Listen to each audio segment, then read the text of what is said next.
Aimables téléspectateurs, merci et bienvenue à votre émission Grande Analyse, cette émission qui est au cœur des actualités en République démocratique du Congo. Nous savons tous que l'actualité reste dominée par les 9e Jeux de la francophonie, ce qui a même donné l'occasion à l'opposant Martin Fayulu de critiquer le président de la République, disant que le président s'est distrait en suivant le jeu de la francophonie, alors qu'il y a des choses sérieuses qu'il faut faire pour la République. En dehors de ça, nous avons aussi vu en début de semaine des nominations venant du chef de l'État. Plusieurs ordonnances ont été lues à la chaîne nationale. Mais ce qui nous intéresse plus, ce sont les nouvelles personnes qui sont venues renforcer la sécurité du chef de l'État. Nous avons vu M. Hervé Mbelou quitter le service de l'ANER pour être remplacé par Daniel Loussadissou. Et puis dans le Conseil national de sécurité, nous avons vu l'entrée de M. Jean-Louis Essambo qui a remplacé Juseka Kabongo. Nous nous posons la question, le président de la République change son entourage, surtout son entourage qui s'occupe de la sécurité. Est-ce qu'il y a eu des failles? Est-ce qu'il y a eu des couacs où il fallait plaire à certaines personnes qui l'ont accompagné depuis le début de son mandat? C'est autour de ces questions que nous allons débattre avec notre invité qui est d'autre que M.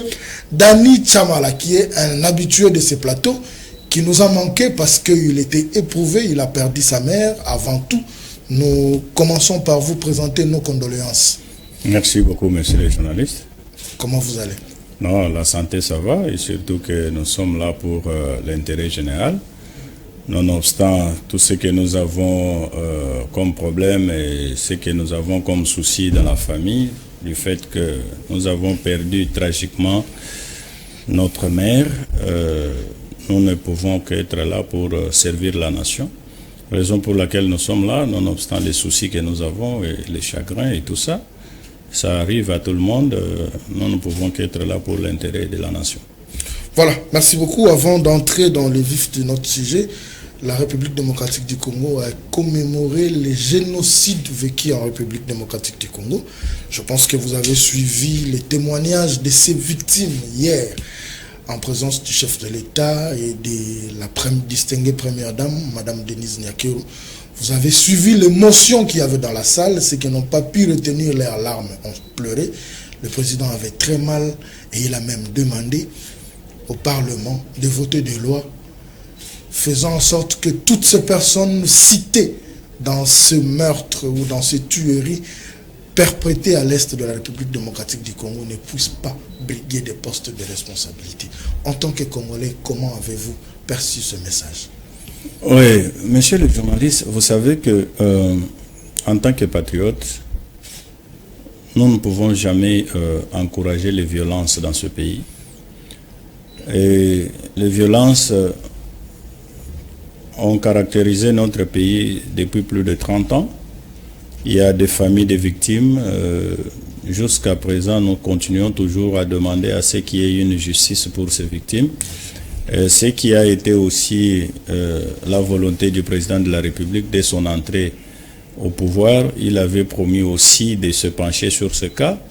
Et ce qui est aussi le souhait de tous les Congolais, de voir quand même ces victimes être rétablies dans leurs droits, les dommages être réparés, parce que nous ne pouvons pas continuer à rester avec les bourreaux et les victimes. Vous savez, ça crée un peu de frustration dans la société. Ce sont des choses qu'il faut bannir pour vivre dans une société normale où règne l'état de droit. J'encourage à ce qu'une justice transitionnelle, comme le chef de l'État l'avait promis, puisse être mise en place le plus rapidement possible. Et je suis de cœur avec tous ceux qui ont perdu les membres chers de leur propre famille dans les guerres qui nous sont imposées successivement par nos voisins.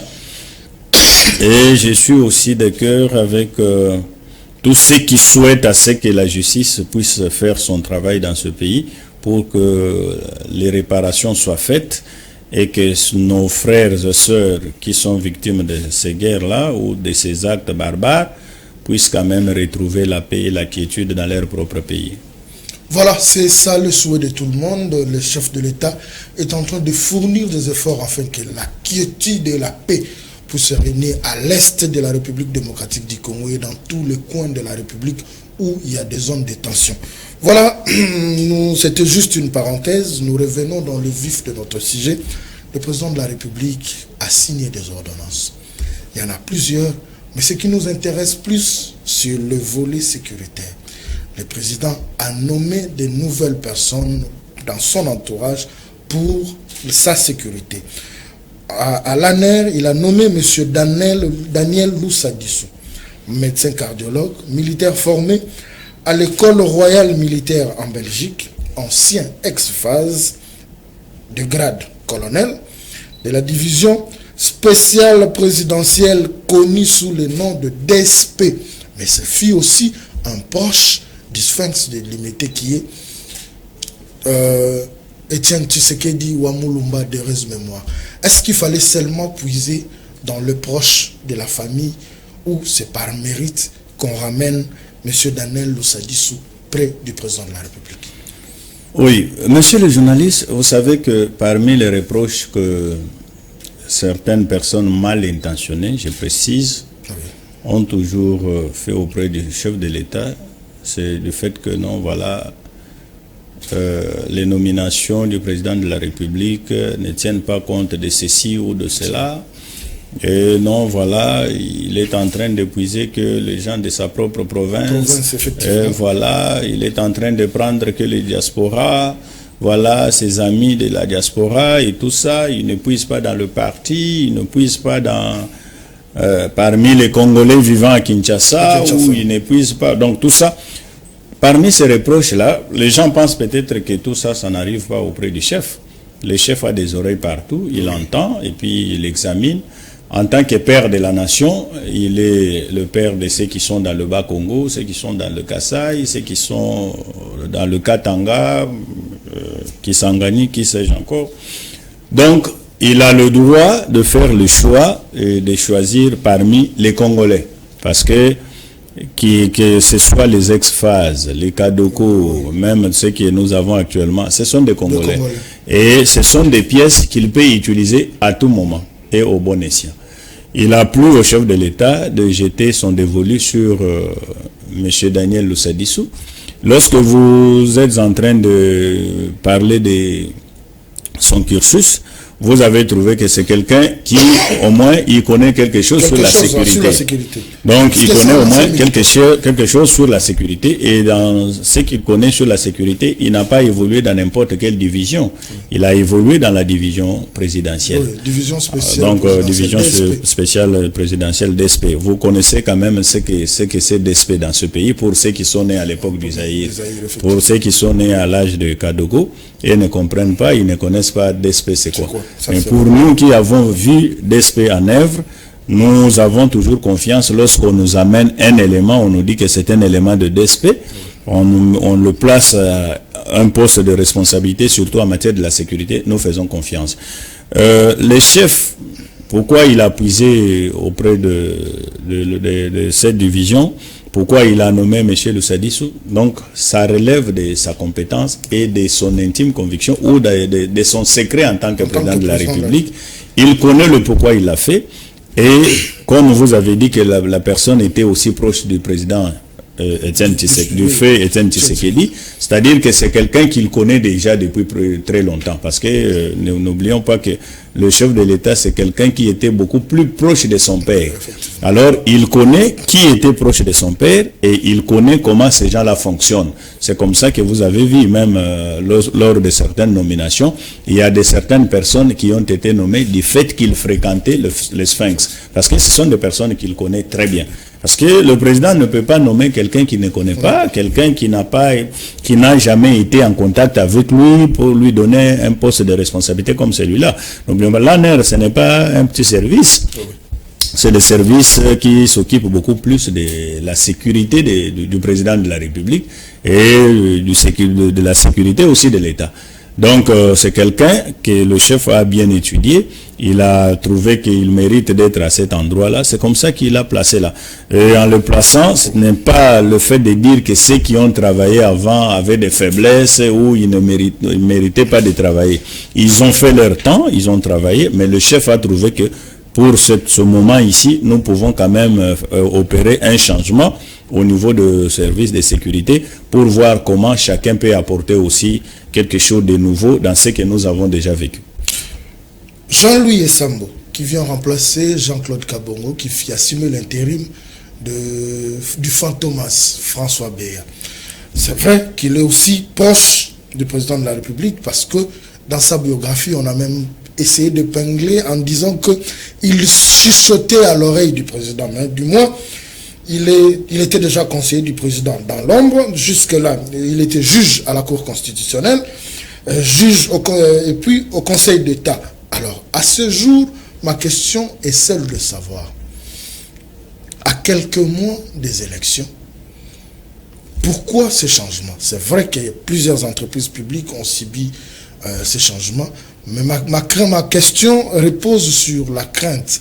Est-ce que ce n'était pas une crainte de la part du président du fait que beaucoup de choses se sont dites ces derniers temps, pour ne plus revenir sur ça, beaucoup de choses se sont dites, surtout sur la sécurité du chef, avec les vidéos qui ont circulé des anciens collaborateurs du chef qui ont été mis sur la place publique avec des sextapes. Nous avons vu des correspondances. Est-ce que ce n'est pas sous cette colère-là que le chef a eu à faire ces changements? Monsieur le journaliste, ce que nous devons savoir tous, c'est que les chefs n'agissent pas par colère. Non. Le chef, avant d'agir, il agit au bon moment et il agit quand il trouve que c'est ce moment ici qu'il faut agir. Dire que le chef a agi par colère par rapport à ce qui s'est passé, par rapport à ce que nous avons vu sur les réseaux sociaux, je dis non, parce que pour changer des éléments dans l'appareil de sécurité, on ne peut pas le faire aujourd'hui et le lendemain. Ce sont des études qu'on a menées, ce sont des enquêtes effectuées, et puis on a pris du temps de réfléchir pour dire que non, voilà, nous devons remanier par exemple l'appareil sécuritaire. Vous parlez de Jean-Louis Esambo, que je connais personnellement bien, un professeur d'université, quelqu'un de bien et quelqu'un qui est intelligent et qui est efficace dans ses interventions. Et vous avez vu qu'il était à la Cour constitutionnelle sous la nomination de l'ex-président Joseph Kabila, lors de l'événement de passation pacifique du pouvoir avec le président en place. Il a été nommé au Conseil d'État. Il fait preuve actuellement, ce que vous n'avez pas cité, c'est qu'il est doyen à la faculté de droit de l'université de Kinshasa, d'où nous sommes les produits. Alors, nous sommes fiers de voir que le nôtre est nommé à cet endroit-là. On pense que nous lui faisons confiance. On n'aura pas de déclaration du genre, nous, ressortissants de l'Unikin. Au fait, dans notre façon de voir les choses, nous fustigeons ce comportement-là, parce que lorsqu'il est nommé là, il est nommé pour tous les Congolais. Il est pour tous les Congolais, et connaissant Jean-Marie Esambo, n'est pas dans ce genre de choses. C'est quelqu'un qui n'intervient pas lorsque ce n'est pas important. Il intervient que lorsque c'est important, et puis je suis sûr qu'il va faire un très bon travail auprès du chef, parce que n'oublions pas aussi qu'il a été directeur du cabinet de l'ex-ministre de l'Intérieur, qui fut aussi gouverneur de Lualaba, le ministre Richard Mouyej, il était son directeur du cabinet. C'est-à-dire qu'en matière de la sécurité, il connaît au moins quelque chose. Et non seulement en matière de la sécurité, et c'est un chevronné en droit, donc il va faire la symbiose de la sécurité et du droit, et donc il va produire un très bon travail à ce moment ici précis. Le président de la République n'a pas changé tout simplement parce que les gens disent que non, comme nous nous approchons des élections, effectivement, c'est pourquoi il a changé et tout ça. Non, le président de la République, comme il est encore en fonction, il peut nommer même le jour des élections. Lorsqu'il est encore au pouvoir, il peut nommer. Lorsqu'il trouve que c'est nécessaire pour la nation, il peut nommer. Il peut nommer même 48 heures avant les élections, il peut nommer, même les jours des élections, parce qu'il est encore le président de la République, il a toujours ce pouvoir-là, il peut nommer. Alors, ce qui peut lui empêcher de nommer, c'est lorsqu'il ne sera pas peut-être ce que je constate comme impossible, s'il n'est pas réélu, là il ne peut pas nommer, parce que là, il n'est pas aux affaires. Mais tant qu'il est aux affaires, il peut toujours nommer. Les nominations, là, peut-être, il a jugé aussi bon d'utiliser les personnes qui assumaient ces fonctions-là à d'autres préoccupations. Parce que ne perdons pas de vue aussi que la période électorale, telle qu'elle s'annonce et s'approche aussi, ça demande aussi beaucoup d'énergie, et qu'on peut utiliser les gens qui s'y connaissent, on peut utiliser aussi ces gens-là qu'on a déjà utilisés à certains postes de responsabilité pour que la campagne électorale, pour que les contacts de l'extérieur, les contacts de l'intérieur soient pris d'une manière un peu, d'une manière correcte, afin de lui permettre de débriquer un second mandat. Donc, c'est-à-dire, il n'est pas en désaccord avec ceux qui sont remplacés, mais tout simplement qu'il a préféré les utiliser aussi à d'autres fins. C'est comme ça qu'il a fait ce changement-là. Entre autres aussi, vous devez aussi savoir que il y a eu beaucoup de choses qui se sont dites par rapport à la sécurité de notre pays ou du chef de l'État. Et tout ça, ça amène aussi le chef à réfléchir et à voir là où peut-être qu'il y avait des failles et essayer de combler pour qu'il n'y ait pas peut-être le pire qui peut arriver dans l'avenir. C'est comme ça qu'il y a eu ce changement-là. Je salue personnellement ce changement-là parce que les personnes nommées, ce sont des personnes qui ont déjà fait preuve de patriotisme et de courage. C'est vrai que nous avons plus parlé de ces nominations, nous avons parlé du président de la République, voulant savoir si se sentait menacé. Mais s'il faut placer un mot à tous ces promis, pas seulement c'est de la sécurité, mais il y a aussi dans les entreprises publiques, s'il faut placer un mot à tous ces promis, vous les adorez quoi? S'il faut placer un mot, je dirais tout simplement qu'ils sont là pour servir la nation. Ils sont là pour servir le président de la République. Ils ne sont pas là pour leur propre ventre, pour leur propre famille, mais ils sont là pour servir la nation. D'abord, la nation. Ils doivent faire preuve de patriotisme dans tout ce qu'ils posent comme acte. C'est ce que je peux leur demander. Qu'ils placent le Congo avant tout, qu'ils placent la paix et la sécurité de la population congolaise avant toute chose. Ça, je crois que ça sera une très bonne chose pour le Congo. Voilà, merci beaucoup. Je pense que nous allons prendre les seconds sujets. Notre deuxième sujet, c'est les élections. Souffrez que dans toutes les émissions que nous puissions en parler parce que nous approchons vers la date fatidique du 20 décembre 2023. Élections, il y en aura, il n'y en aura pas. Plusieurs questions se posent. À ce jour, la CENI a terminé à réceptionner les candidatures à la députation nationale. Le point de presse d'hier, M. Denis Kadima a estimé ou a parlé de plus ou moins 25 000 candidatures. Je me pose la question, pour 500 sièges, nous avons 25 000 candidats. La politique reste le moyen le plus facile à avoir l'argent en République démocratique du Congo. C'est ça la grande question qu'on se pose. Pour 500 sièges, nous avons 25 000 candidats. Donc, par circonscription, on pourrait réfléchir à 50 candidats par circonscription. Monsieur Dani Chamala, que dites-vous de cette logique? Parce qu'apparemment, les élections de 2023 est au-dessus de toutes les élections que nous avons en termes de nombre de candidatures. Oui, monsieur le journaliste, vous allez constater que nous sommes à notre quatrième cycle électoral. Et à partir de là, vous allez comprendre qu'il y a le premier cycle qui s'était passé, il y avait certaines personnes qui ne comprenaient pas encore c'est quoi les députés, oui. C'est quoi les élections, c'est quoi.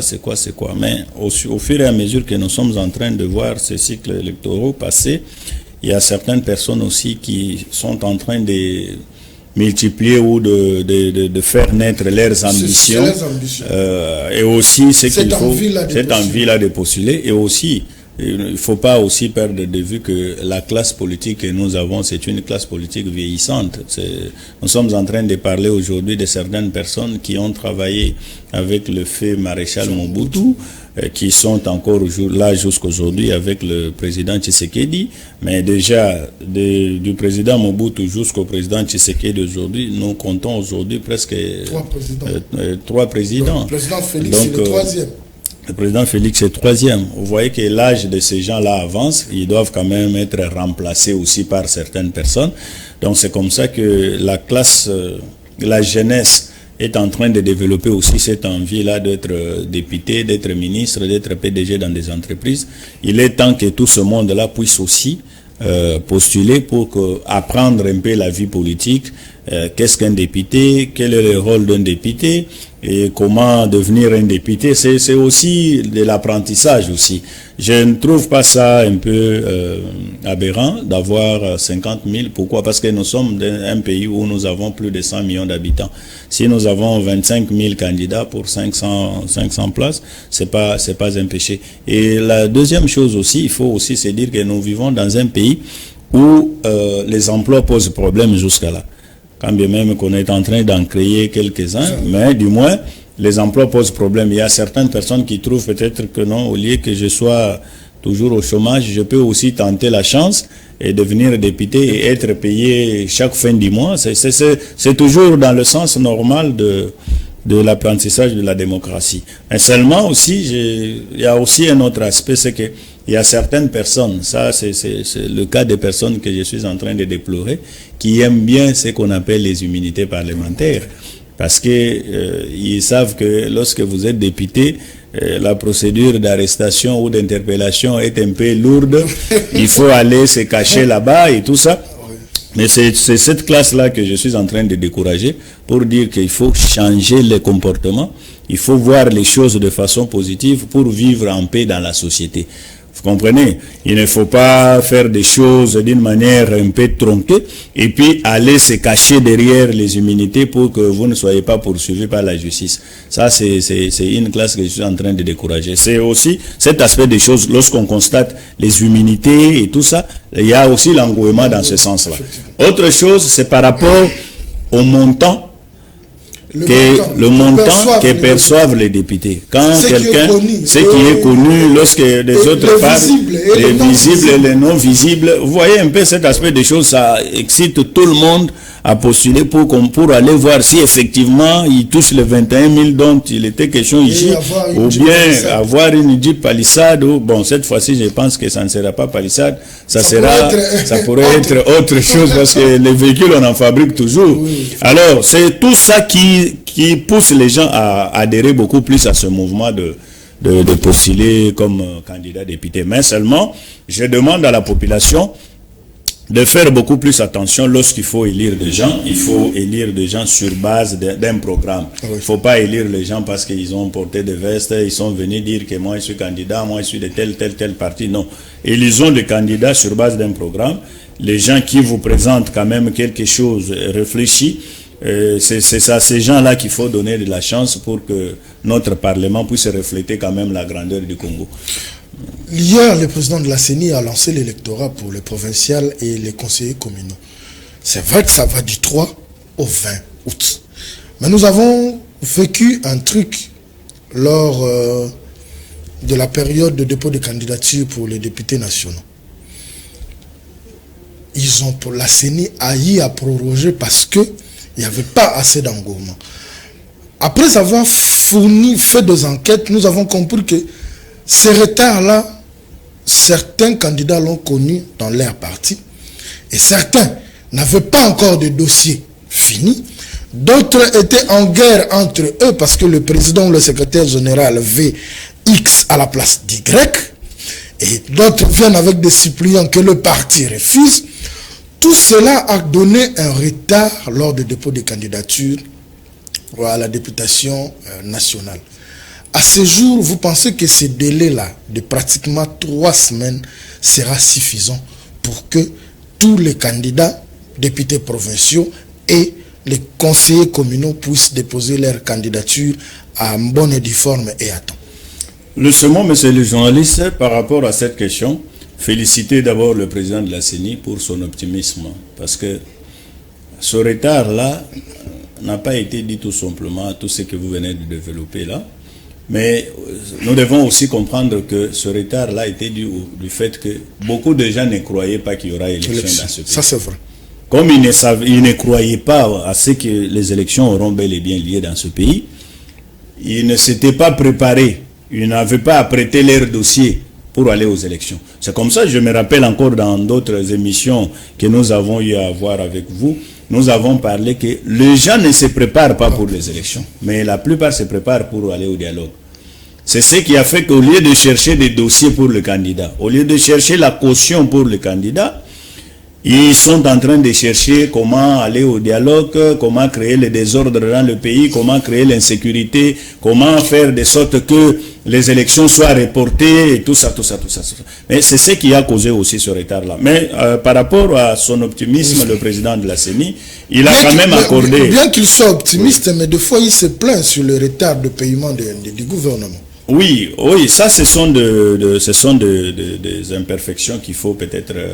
aménager ou qu'il faut régler avec le gouvernement.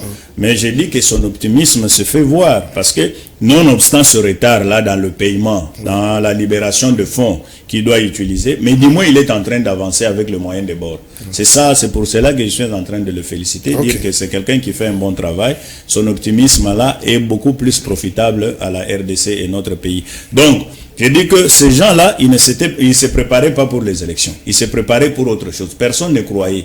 Vu maintenant que le président de la CENI et toute son équipe étaient vraiment déterminés à ce que les élections puissent avoir lieu dans ce pays, c'est comme ça que vous avez vu. Moi, j'ai pris l'avion avec... donc, j'avais d'ailleurs des difficultés de trouver la place à bord d'un avion pour me déplacer, aller à l'enterrement de ma mère, parce qu'il y avait beaucoup de candidats qui devraient aller déposer leur dossier en province. Vous comprenez un peu? Et le billet d'avion était devenu très difficile pour avoir. Vous pouvez appeler 2-3 jours avant, donc pour avoir un seul billet d'avion. Donc c'était un peu compliqué. Donc il y a eu l'engouement à la dernière minute.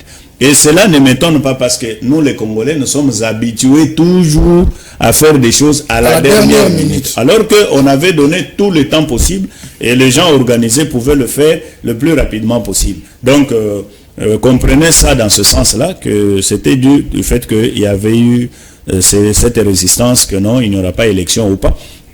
Maintenant, par rapport aux élections locales, municipales et tout ça, je crois que ce qui s'était passé aux élections pour les candidatures de députés nationaux, ça ne va pas se passer parce que ces gens-là se sont déjà préparés. Ils savent déjà que non, voilà, maintenant il faut déposer les dossiers et dans les dossiers il faut qu'il y ait tel document, et que dans les dossiers aussi il faut éviter de prendre sa femme, son fils, les placer comme suppléant et tout ça. Parce que je voulais en venir, vous avez même anticipé. C'est vrai que nous sommes en train de voir les candidats qui ont postulé, si ce n'est pas sa femme qui est son premier suppléant, c'est son petit frère, et le second suppléant c'est sa fille. Dieu merci, je lis le journal à Paris ce matin, l'UDPS avait refusé cela. Donc c'est quand même un exemple à suivre. Mais l'UDPS, ce n'est qu'une poignée dans cette marmaille de partis politiques que nous avons. Est-ce que c'est une bonne manière de faire les choses? Vous êtes dans un parti politique, mais les suppléants, vous les cherchez dans vos familles respectives. Je crois que l'UDPS a emprunté la voie du président de la République qui avait dit que nous ne devons pas avoir de députés avec des suppléants, leurs fils et leurs femmes. Vous savez que ce pays a beaucoup de potentialités, surtout en termes des hommes. Il y a beaucoup de gens qui réfléchissent, il y a beaucoup de gens qui peuvent faire des choses, il y a beaucoup de gens qui ont étudié, il y a beaucoup de gens qui savent faire quelque chose, mais ils n'arrivent pas à le faire tout simplement parce qu'ils n'ont pas cette occasion-là. Vous créez un parti politique, là vous ne cherchez pas vos enfants pour qu'ils viennent faire tout ce que vous avez besoin pour le parti politique, mais vous appelez tout le monde. Ils viennent, mais au moment où il faut maintenant que le parti puisse bénéficier des avantages en tant que parti politique, là vous commencez maintenant à chercher vos propres enfants, votre propre femme, vos belles sœurs et tout ça. Mais lorsqu'il faut organiser des marches, on n'organise pas les marches avec ses belles sœurs, avec ses propres enfants. Il faut aller chercher des militants. Vous voyez, c'est ça la malhonnêteté de la classe politique congolaise. Il faut arriver à bannir tout ce qui est mauvais de la classe politique. Il faut arriver à se dépasser, dire que non, dans ce parti politique, Nous ne militons pas seulement avec ma femme et mes enfants. Nous sommes en train de militer aussi avec des voisins. Nous sommes en train de militer aussi avec d'autres qui sont même en province. On ne peut pas c'est dire que non, dans ce parti-là, tous ceux qui font des marches là et tout, ce sont seulement vos enfants et vos femmes ou vos belles-sœurs. Non, il faut aussi arriver à se dépasser, arriver à se démarquer. Vous verrez même en Europe, partout ailleurs, là où il y a des partis politiques, là où il y a on organise des élections, vous verrez quelqu'un prendre comme suppléant un membre du parti politique qui n'est pas son proche. Mais ici, vous allez voir, le premier suppléant doit impérativement être son enfant. Okay, quand moi je ne suis pas là, ou soit sa femme. Quand moi je ne suis pas là, que ce soit ma femme, que ce soit mon enfant, ou mon grand frère ou mon petit frère. Là, il faut éviter ce genre de choses. Le Congo n'appartient pas à une famille. Le Congo appartient à tout le monde. Sinon, le président de la République allait nommer sa femme premier ministre, nommer ses enfants des ministres de la Défense et tout ça. Pourquoi il a utilisé d'autres canaux? Pourquoi il a utilisé d'autres éléments au ministère des Finances, au ministère des Affaires étrangères, au ministère de la Défense? Il a utilisé d'autres personnes. Mais il a aussi des enfants. Il a ses propres frères. Il pouvait les nommer, personne ne pouvait contester. Mais pourquoi il ne l'a pas fait? Il est en train de donner l'exemple que nous devons faire autrement la politique. Joseph Kabila a été président dans ce pays. Mais jamais il a nommé son frère comme ministre de la Défense, comme Premier ministre. Il a nommé aussi d'autres personnes. Nous devons aussi prendre cet exemple-là et commencer à évoluer de cette façon-là. C'est comme ça qu'on développe un pays. On ne développe pas un pays uniquement avec sa propre famille. Lorsque vous aurez des faiblesses là-bas, ce sont d'autres personnes qui viendront pour décanter la situation. Mais quand il faut avoir le pouvoir, lorsqu'il faut se partager les gâteaux, ça se partage en famille. C'est ce qui crée des frustrations, même dans d'autres partis politiques. Vous voyez qu'il y a trop de murmures, il y a ceci, il y a cela. C'est parce que au moment où il y a des nominations, on va prendre ses beaux-fils, on va prendre ses petites sœurs, on prend ses belles-sœurs, on prend ses concubines, on constitue un cabinet. Ce n'est pas quelque chose de bon. Et moi, je demande à ce que les députés qui seront élus pour cette législature puissent tabler sur cette question. Est-ce qu'ils sauront le faire? Parce que ça va de leur avantage. Quand ils ne sont pas là, c'est soit leurs femmes ou soit leurs enfants. Est-ce qu'ils pourront faire ça? Parce que il y a un député qui a essayé de parler de ça quand on cherchait à voter la loi électorale. Mais tous, ils étaient unanimes, ils ont refusé. Est-ce que vous pensez que dans cette législature qui viendra, ils pourront le faire? C'est un souhait, et je dis que nous ne laisserons pas ça seulement aux députés. Nous-mêmes aussi, nous pouvons prendre les initiatives dans ce sens-là, de proposer à ce qu'il y ait une loi dans ce sens-là. Parce que je demande à ce qu'on puisse renouveler cette classe politique. Parce que ceux qui sont là, ils trouvent qu'ils doivent protéger leurs intérêts au détriment des intérêts de la nation. Lorsque vous votez, vous mettez sur la liste que vos propres enfants, votre femme, votre papa, votre grand-père et tout ça, tous ces gens-là. Mais, entre-temps, lorsqu'il faut aller marcher, vous prenez des voisins, vous prenez des enfants qui sont de gauche à droite, vous les mettez sur la rue, vos propres enfants prennent des photos à l'aéroport en train de voyager pour aller en Europe. Et puis, vous continuez à nous balancer des photos, vos propres enfants obtiennent des diplômes en Europe. C'est pour venir nous diriger. Mais pour marcher, nous marchons, l'argent, vous prenez, vous envoyez vos enfants en Europe. Vous voyez que ces histoires-là sont un peu compliquées. Alors, je suis en train de militer pour que ce genre de choses ne puissent pas se répéter. Donnez le pouvoir à ceux qui ont marché là. Donnons le pouvoir à ceux qui ont eu des gaz lacrymogènes. Donnons les postes à ces gens-là qui ont eu des coups de pierre et tout ça, tout ça. Vous savez que j'ai vu, si c'est vrai ce qui se passe sur les réseaux sociaux, ce que je vois sur les réseaux sociaux, la façon dont l'honorable Délice Sanga a été... Quand je vis ça, vous voyez une telle personne, lorsqu'il sera au pouvoir, tous ces gens qui étaient tout autour de lui, qui ont ramassé des pierres, vous ne les nommez pas, vous allez prendre vos enfants, que j'avais vu là dans un salon hyper équipé, en train de lire les cahiers. C'est là où je voulais en venir. Le président de la CENI se plaint. Dans cette période de pré-campagne, il y a des turbulences. C'est vrai que nous avons vu ce que l'honorable Délice Sanga a vécu à Kananga.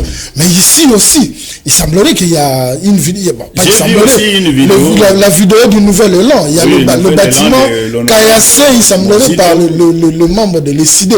Alors, cette cruauté-là que nous avons pendant cette pré-campagne, est-ce que parce que nous ne partageons plus les mêmes avis politiques que nous devenons des ennemis? Vous savez, il y a un problème que nous avons, que nous devons régler, c'est le problème de savoir que même si ce n'est pas moi, mais c'est fait par une autre personne pour l'intérêt du Congo. Il faut savoir toujours applaudir. Mais le Congolais, moi je soutiens notre Congo, mais je demande seulement à ce que nous puissions changer notre mentalité. Okay. Et nous puissions aussi être honnêtes avec nous-mêmes. Parce que la violence ne résout pas le problème. La violence ne résout pas un problème. Et lorsque nous recourons à la violence, nous devons savoir que nous sommes en train de détruire nos propres biens et notre propre pays. Vous voyez d'abord la permanence de Nouvel Élan, là où on a Kayassé là. D'abord, ce bâtiment-là a quand même embelli cet endroit-là. Oui. Quand vous venez de l'aéroport, vous voyez que c'est un beau bâtiment qui est un peu propre et tout ça, avec des vitres et tout. Ça montre quand même qu'en République démocratique du Congo, les gens réfléchissent. Ils peuvent quand même aussi construire des sièges pour le parti politique en lieu et place d'avoir tout simplement un petit studio au coin et écrire le siège d'un parti. Mais avec un bâtiment comme ça pour un parti politique, c'est quelque chose qu'il faut encourager. Il ne faut pas détruire parce que en détruisant, c'est notre propre pays que nous sommes en train de détruire. Et la violence doit être condamnée sous toutes ses formes. On doit condamner la violence. Ce n'est pas parce que vous êtes en contradiction avec un adversaire politique et vous devez recourir à la violence. Et aussi aux acteurs politiques. Ils doivent savoir ce qu'il faut dire et à qui s'adresser. Il ne faut pas aussi parler de choses qui peuvent inciter à la violence. Vous comprenez un peu? Il ne faut pas tenir des propos qui peuvent inciter les gens à la violence.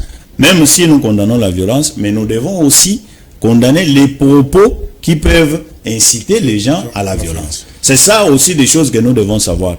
Vous êtes un opposant à quelqu'un, vous ne confessez pas de la même manière que lui, il n'est pas votre ennemi, il est votre adversaire politique. C'est comme ça que j'ai toujours appelé aux leaders politiques, ceux qui se disent des leaders politiques, oui, de former leurs militants, de prendre le temps d'enseigner leurs militants.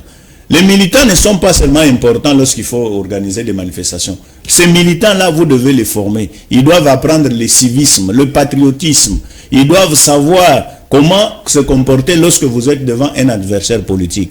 Comment argumenter politiquement quelque chose. Comment prendre position lorsqu'il s'agit d'un point de vue politique. Et qu'est-ce qui est important pour notre parti et qu'est-ce qui est important pour notre République.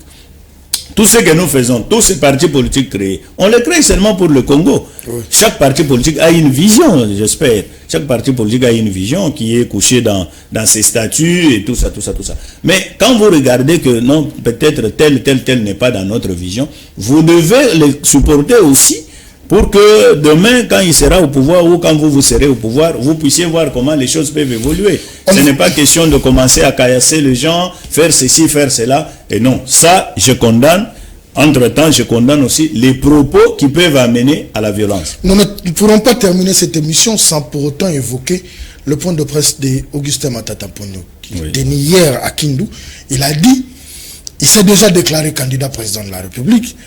Une fois au pouvoir, l'année qui suit, nous avons un budget de 18 milliards, quelque chose. Et à l'horizon 2029, nous aurons 90,9 milliards. À part ça, il y a Martin Fayoulou qui a dit que le président de la République s'est distrait avec le 9e jeu de la francophonie, alors qu'il y a des choses qu'il faudra faire pour la République afin de trouver les solutions idoines au lieu de passer le temps à suivre le jeu de la francophonie.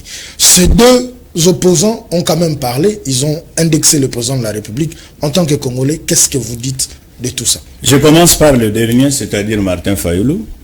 Voilà ce que Martin Fayoulou est en train de dire, qu'aujourd'hui, ce jeu de la francophonie ne nous ont rien amené dans ce pays. C'est ce qu'il est en train de dire. Mais je demanderai tout simplement à Martin Fayoulou d'aller visiter le stade du Femin, là où il y a eu le combat de Mohamed Ali. Qu'il aille visiter ce stade-là. Qu'il aille visiter le stade de Martyrs, qui n'a pas été homologué par les inspecteurs de la CAF. Qu'il aille visiter. Il peut visiter le terrain de basket, les deux terrains de basket au niveau du stade de Martyrs, s'il va tenir encore le même discours. Il doit visiter les sites de l'échangeur, là où on organise les activités dans le cadre du jeu de la francophonie. Il doit visiter avant de parler. S'il parle de cette façon-là, moi je constate tout simplement qu'il est de mauvaise foi. Parce que les Jeux de la francophonie ont beaucoup apporté aux Congolais. Aller dans des hôtels aujourd'hui et dans des restaurants. J'étais dans un restaurant hier soir en ville. Je vous dis qu'il n'y avait pas de la place. Il n'y avait pas de la place. Et tout ça, c'est de l'argent qui reste au Congo. C'est de l'argent qui entre au Congo. Vous savez combien d'argent toutes ces délégations ont amené au Congo? Aujourd'hui, lorsqu'on est en train de parler de la baisse des dollars, ce n'est pas seulement par le fait que, voilà, on a injecté 150 millions de dollars. C'est aussi par le fait qu'il y a beaucoup de dollars qui sont venus en République démocratique du Congo avec les délégations de la francophonie. Ça a apporté beaucoup pour les Congolais et ça profite beaucoup au Congo. Quand ces gens vont partir, nous resterons avec nos restaurants qui sont à l'université de Kinshasa, nous resterons avec nos restaurants qui sont au stade du 20 mai, le stade des Martyrs, n'en parlons pas. Nous resterons avec, mais la grande question reste, est-ce que l'entretien va finir? L'entretien, ça c'est notre problème à nous, c'est nous les Congolais. Quand nous allons rester, nous devons entretenir. Parce que le stade là nous appartient. Ça n'appartient pas à la francophonie. C'est notre stade à nous. Quand il y aura match au stade, même Martin Fayoul sera chez lui à la maison, soit il va aller suivre quand le Léopard va jouer là-bas. Martin Fayoul, il a suivre. Quand Moïse Katumbi, son équipe de Bazembe, viendra jouer ici au stade du 20 mai, Katumbi va entrer dans ce stade-là. Et quand même l'équipe de basket va jouer. Vous savez que je suis entré dans le stade là, dans le terrain là de basketball. Je croyais que j'étais en Europe pendant l'hiver. Alors avec ce genre de choses, nous devons encourager. Parce que nous ne reviendrons plus, mais nous allons aussi affecter ce que nous aurons comme argent à autre chose. C'est comme ça qu'un pays se développe. On profite toujours avec des grandes compétitions internationales comme ça pour rester au moins avec quelque chose. Dans tous les pays du monde, c'est comme ça. Nous sommes allés au Rwanda qui nous agresse aujourd'hui. Nous sommes allés là-bas jouer le chant là-bas. On a joué. Vous avez les infrastructures là ont été financées aussi par la CAF pour qu'on puisse jouer le chant là-bas. Ils sont restés avec les infrastructures. Pourquoi pas nous aussi, nous pouvons profiter de tout ça. Tout ce que nous faisons là sont nécessaires. Le stade là était nécessaire. Les Congolais parlaient ici. Pourquoi nos stades ne sont pas homologués? Voilà. Aujourd'hui, si les inspecteurs de CAF venaient ici, sans pour autant entrer au stade, ils vont déjà homologuer le stade. Avec ce que j'ai vu. Matata Pogno, je vous avais dit lors des émissions passées que, vous savez, partout dans le monde, et surtout en République démocratique du Congo, il y a toujours des traîtres de part et d'autre. Et je n'ai jamais cru, moi, ici, que Matata Pogno est opposant au régime de Félix Tshisekedi par rapport à ses sorties médiatiques. Voilà ce que Matata est en train de dire. Que si lui prend le pouvoir aujourd'hui, si Matata prend le pouvoir aujourd'hui, le lendemain, il va ramener les billets à 18,2 milliards. 18,2 milliards. Oui. Parce qu'avec le pouvoir actuel, nous sommes à 16 milliards. Oui. Vous comprenez? Donc, s'il prend le pouvoir aujourd'hui, il va ajouter 2 milliards sur ce qui existe déjà, sur ce que ce régime a déjà fait. Mais qu'est-ce qu'il est en train de dire en réalité? Il dit aux Congolais ceci, que le pays est en marche, le pays est en bonne voie maintenant, avec la patrouille financière de l'IGF, et la méthode de la gestion mise en place par le régime Tshisekedi, il peut atteindre même 100 milliards. Il n'est pas le premier à le dire. Adolphe Muzito l'avait déjà dit.